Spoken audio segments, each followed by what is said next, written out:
Општините се поблиску до блокада. Уставниот суд денеска донесе одлука дека нема да поведе постапка за мандатот на градоначалниците.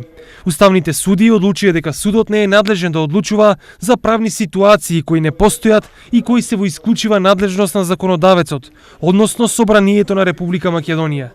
Со иницијативите се бара Уставниот суд да креира нова правна ситуација за што е надлежно Собранието. Во согласно со утврдените надлежности на Уставниот суд е да оценува дали содржината на одреден закон е во согласно со Уставот или не е, а не да креира закони. Рече судијката Елена Гошева. Со ова, општините се поблиску до блокада, зашто мандатот на градоначалниците и советите истекува на 15 мај. Автоматски самата локална самоуправа станува без градоначалник.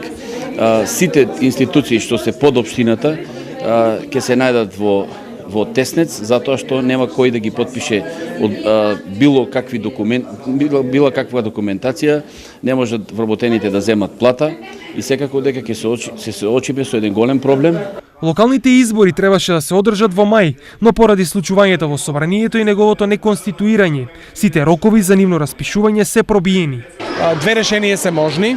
Првото решение е владата да назначи повереници, на кои ќе им ја предадеме да ја водат општината до наредните избори.